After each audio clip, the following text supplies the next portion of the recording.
I can't get enough of you. Subscribe, like, and share. Hee-wook had seen Tae-joon hugging So-eun in front of the hotel, but didn't say a word. He didn't acknowledge them. The contract with Tae-joon had been cancelled, but Hee-wook's confidentiality agreement was still valid. Speaking carelessly could lead to legal trouble. Besides, Hee-wook hadn't told Tae-joon about having a girlfriend at K Electronic Service, so it was better not to show up. Maybe Tae-joon had business at the hotel. Tae-joon had probably come to the hotel for business, saw an employee, So-eun, and approached her. So-eun, reeling from the breakup, had stumbled, and Tae-joon had helped her. Tae-joon couldn't possibly think anything special about a mere AS technician like Han So-eun. So-eun would likely not forget him for a long time and remain alone, because she was such a naive woman.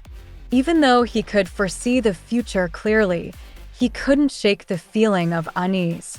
Whatever. It's over now. He had Hyun-ji, after all. Hee-wook returned to the office with a light heart, feeling relieved after solving a long-standing issue. Most desks were empty as it was dinner time. Hyun-ji was working in her office.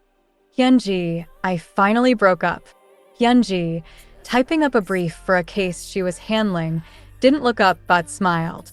To celebrate, I booked a hotel. You've been waiting too, right? What are you talking about, Appa? That's not right. Huh, that's really disappointing. You just broke up with Soun a few hours ago, and you're suggesting a hotel stay? On a weekday? Can't you see I'm working? Hyun-ji's reaction was not what he expected. Were you like this with Soun too? Is sleeping with me your goal? Hee-wook was also taken aback. You pressured me to break up with Soun sooner. I didn't say it first. You did. You said if I broke up with Soun. Still, Appa, that's not right. There's a proper order to things. I hate uncertainty. Let's get married first. Hyun-ji doused Hee-wook's burning desire with cold water. I want a proper proposal. Please prepare it well, Appa. When Tae-joon was 10 years old, sometimes the 7-year-old in kindergarten was busier than he was. So-eun was in the full-day program at kindergarten, returning home at 5 p.m. On days without academy or tutoring classes, Tae-joon would end up waiting for So-eun. That day, Tae-joon was secretly waiting for So-eun, reading a book on the garden bench, but he couldn't resist his heavy eyelids and fell asleep. And not long after he drifted into a dream. A grape landed softly on his cheek, making Tae-joon abruptly wake up. He raised a hand to his cheek and looked ahead.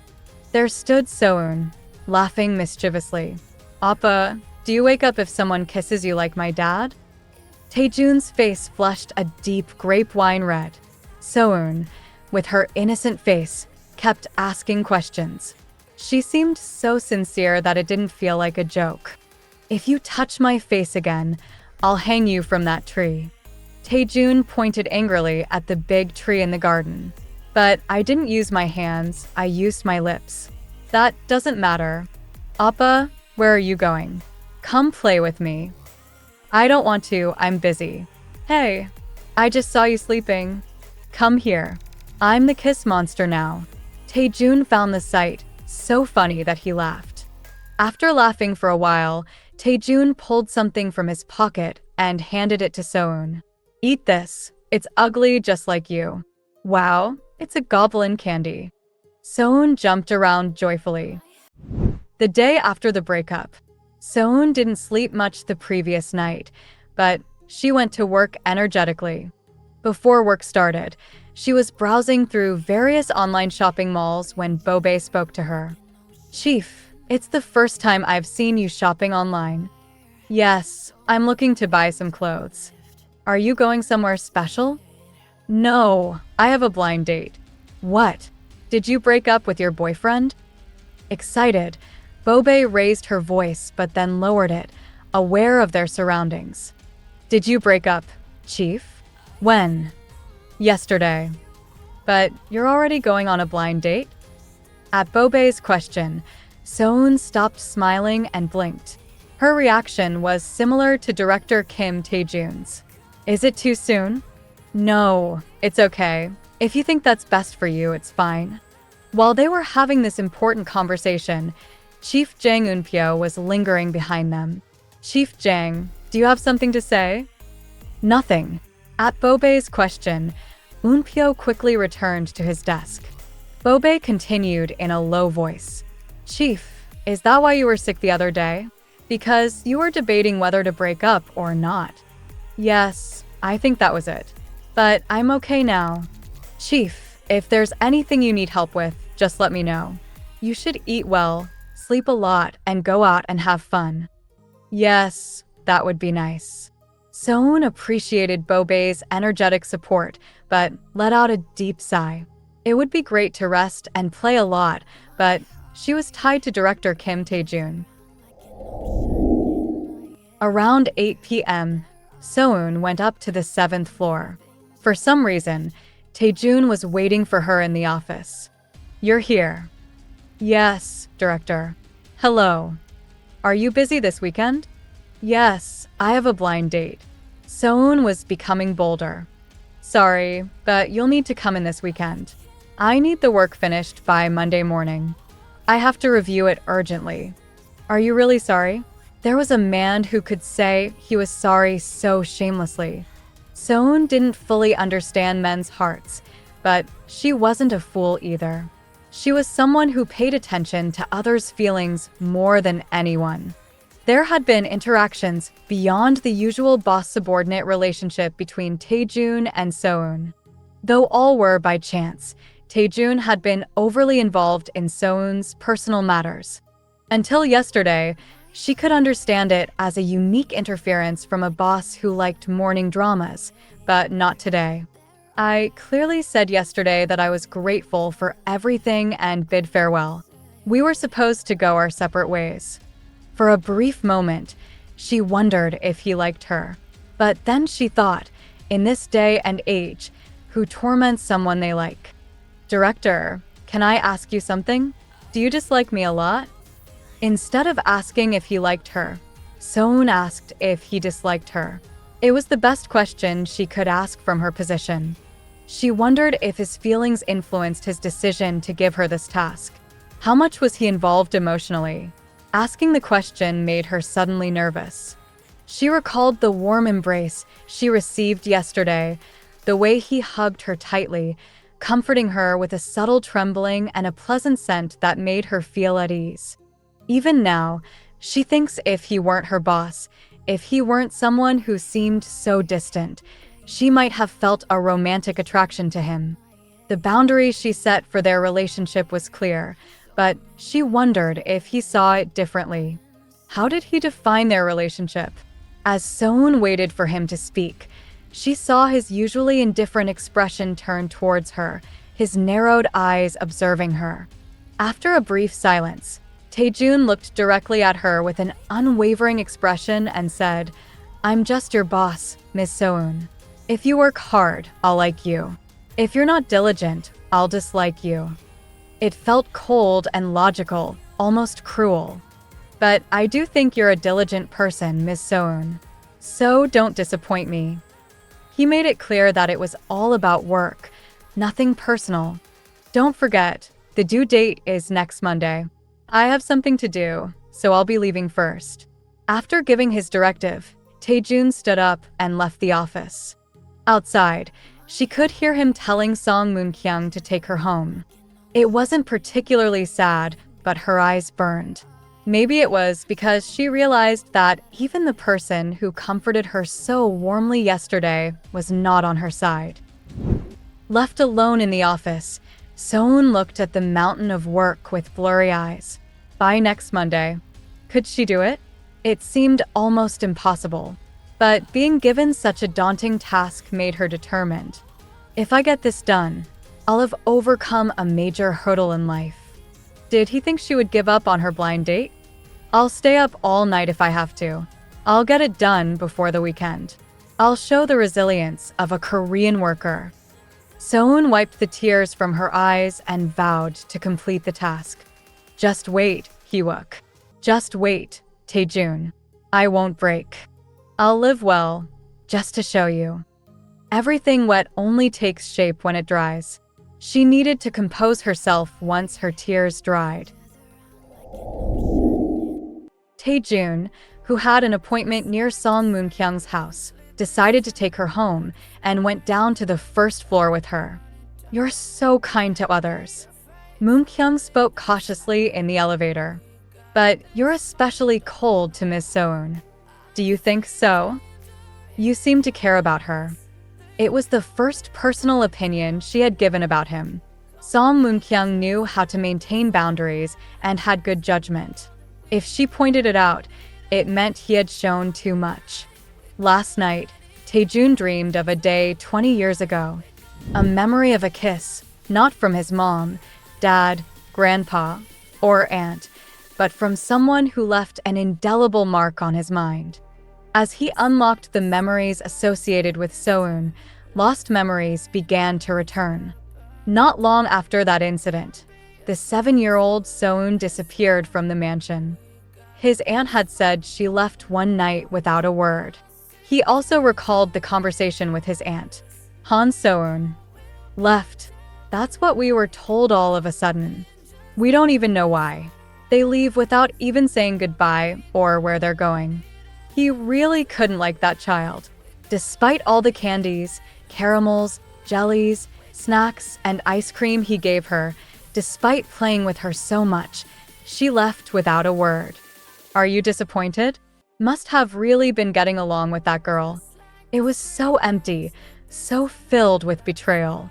20 years later, the situation wasn't much different. Tae-joon was still nothing to So-eun. Yet, he couldn't take his eyes off her first.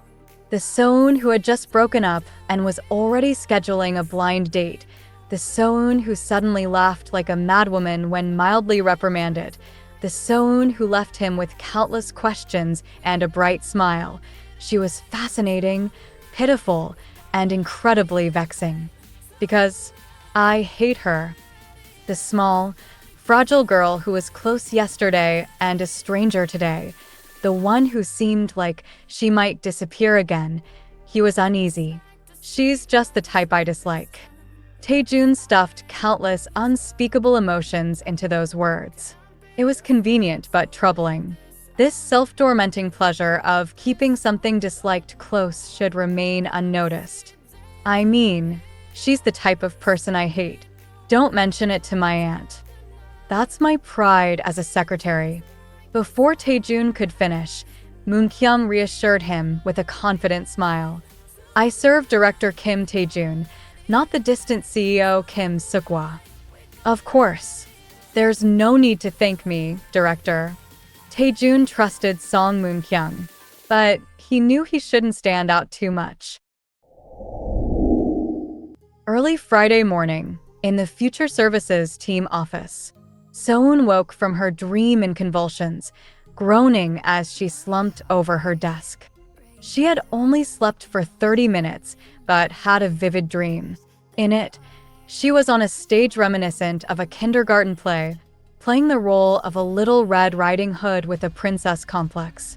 And the wolf was none other than Kim Tae-joon, not Hee-wook. Having been tormented by her boss, it was no wonder she had such dreams. Groaning, So-eun massaged her stiff shoulders. Yesterday and today, So-eun had worked tirelessly. She stayed up until 4 a.m. yesterday, slept a bit at home, and stayed all night at the office today. She was almost done with the task Tae-joon had given her. Determined to finish by Friday night at 9 p.m., she even worked through lunch. She figured she could complete it earlier and enjoy a happy Friday evening. She could go home early, sleep soundly, and be ready for her blind date tomorrow. Despite her eyelids feeling as heavy as lead, So-eun felt excited thinking about the next day. Friday evening, 8 p.m.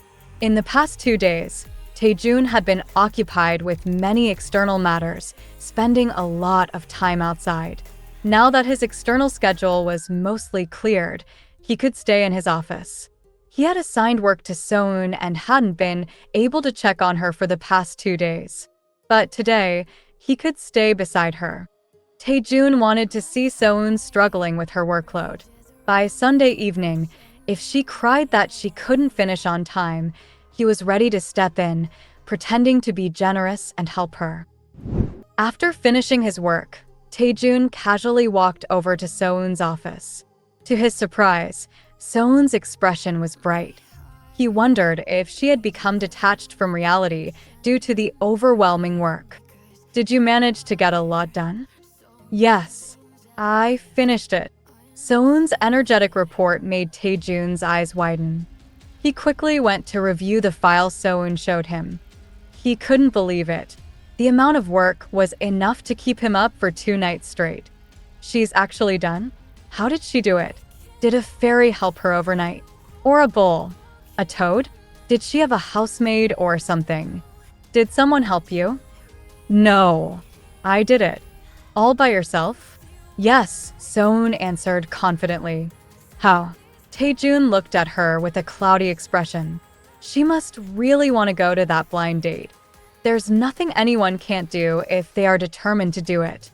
"Well, good job. This shows me that I can trust you with these kinds of tasks in the future." He absolutely couldn't let her go. Tae-joon had no choice but to bring forward the schedule for a new project. "Thank you. Well, I'll be leaving now since I fini." "Well done. Let's start discussing the core duties of the future services team. I was planning to begin on Monday, but since you're so enthusiastic, we'll start right away this weekend." "Did you think it was going to be so easy? You fool." So-eun blinked in shock at Tae-joon's sudden announcement. Every blink made her vision blurrier. What is he saying? Is this man out to get me? I did everything he asked. Can't he just let me go home? After breaking up with Hee-wook, So-eun had had a restless sleep, stayed up for 2 nights, and now more work? Loyalty to a company is pointless. Give them your liver, and they'll ask for your gallbladder next. "Manager Han, are you heard me?" Tae-joon called her name. His voice sounded distant, like it wasn't from the real world. "Mr. Director, I'm sorry. Even if it were you, even if it were your grandfather, I can't do any more." Like a lead drummer nodding off, So-eun couldn't fight the sleepiness and slumped over her desk. "So-eun." His shout was so loud that Song Moon-jae-on, who was getting ready to leave, ran over. Moon-jae-on, who had learned first aid, checked So-eun's condition and called her doctor husband for advice. Confirming that So-eun's breathing and pulse were normal, Tae-joon immediately carried her down to his car and drove to the hospital.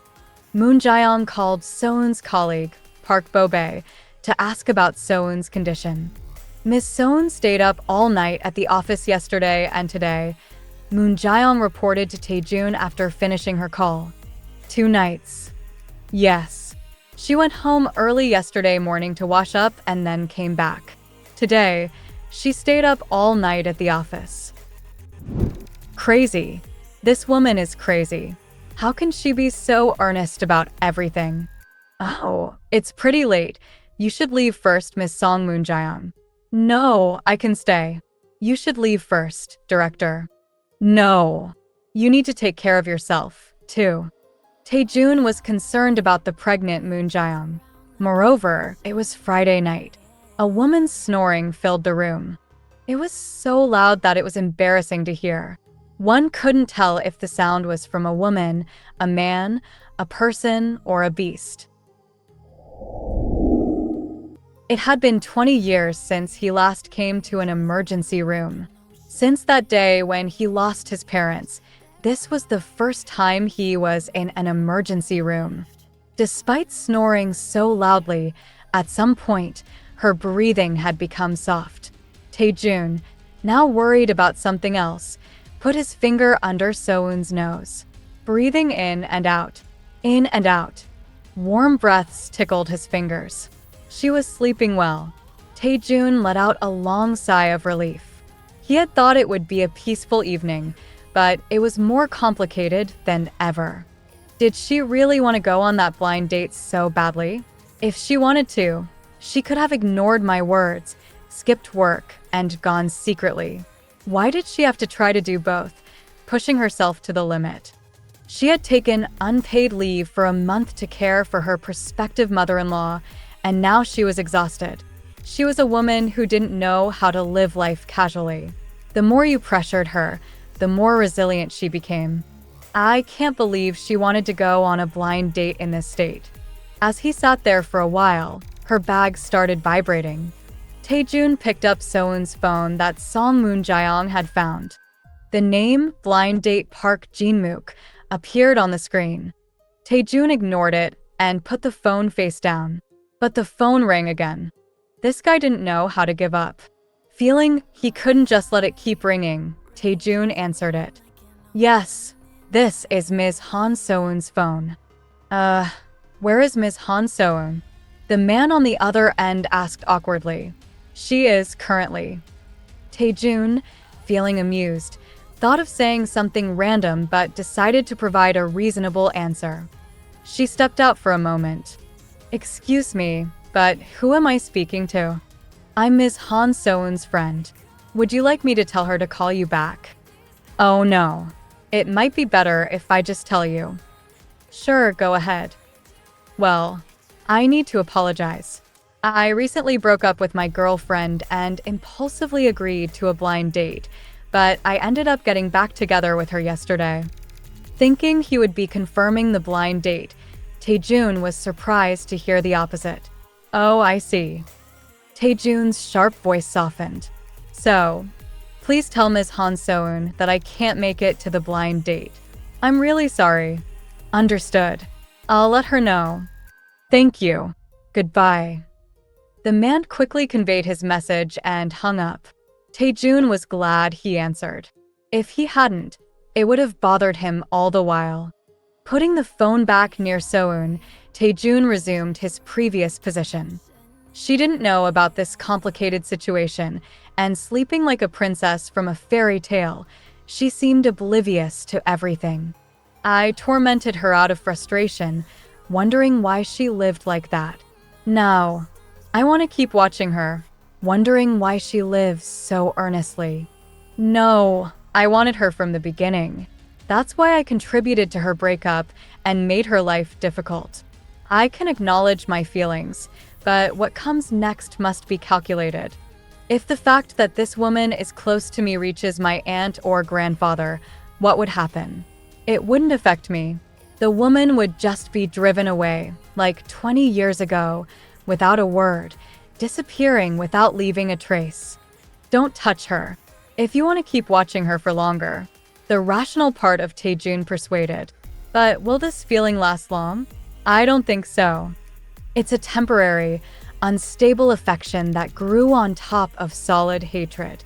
When this fleeting affection fades, only the deep-seated hatred will remain. It's just a temporary diversion. It won't cause me any harm. Just hold on to her. Another part of Tae-joon tempted him to indulge. She's pretty. You want to touch her. You want to possess her. Hesitating, his fingers slowly moved again. As he brushed her hair aside, revealing her fair face, he found himself captivated by her appearance despite the chaos. At that moment, Soun opened her eyes. Her movements were slow, like when sleep lingers. Startled by the soft voice calling her name, Soun quickly sat up. Where am I? You fell asleep and fainted, so I brought you to the emergency room. I didn't bring you alone. Song Moon-jaeong helped. I can't believe I passed out. By the way, your blind date was canceled. Huh? What are you talking about? I recorded the call, so you can listen to it yourself. Curious about what it meant, Soun nonchalantly opened the call log. There was a 3-minute call with the blind date guy, and the entire conversation was indeed recorded. Soun played the recording. Her face quickly turned red. I see. This is what happened. So, people do get back together after breaking up. Rather than feeling disappointed that the blind date was off, she was more envious of the blind date guy. That's something that will never happen to me. No. Even if young Hee-wook came back, I should reject him myself. Looking back after some time had passed, she realized that her love had been strange from the beginning. She hadn't known anything back then, but now she knew it wasn't a normal relationship. After listening to the recorded conversation, Soun felt a sting in her eyes as she thought of young Hee-wook. She covered her eyes, prompting Tae-joon to ask worriedly, "Are you crying?" "No. My eyes hurt. I need to take out my contacts." So-eun blinked a few times and removed the transparent film covering her pupils. "I fell asleep with my contacts in. I'm sorry." "You don't need to apologize to me." Tae-joon replied gruffly, as if it didn't matter. Tae-joon's appearance didn't change even when seen without contacts. No. Maybe because his fierce expression was now blurred, he looked like a kinder person. "Thank you, director. I'm okay now. I think I can go home. Let me give you a ride. I don't think you should be wandering around without your lenses. I can still see." Before she could finish, Tae-joon stood up and extended his hand. Soun stared at the large hand for a moment before cautiously placing her hand on his. Her hand was cold even though she had been under a warm blanket, but his was warm despite having done nothing. He clasped her hand firmly. As his fingers curled, so did hers. He seemed worried she might collapse again, so she couldn't let go. Somehow, she ended up holding his hand all the way from the hospital to the car. "At least rest tomorrow. Don't go anywhere. If you feel any discomfort, go back to the emergency room." Tae-joon continued speaking as he noticed her stirring slightly. He was also worried that she hadn't eaten dinner. "Do you want me to bring you something to eat? You didn't have dinner." Soun, but she didn't move again after a brief stir. Upon arriving at her home, Tae-joon parked and called her again. "Wake up now. We're here.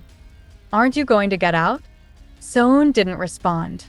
Tae-joon, unsure of what to do, straightened the passenger seat. As the backrest rose, her head fell to the side. Regretting making her seat so comfortable, Tae-joon pondered how to wake her up. He couldn't blast the stereo to shock her, nor could he hit her. Well, he could, but that wasn't an option now.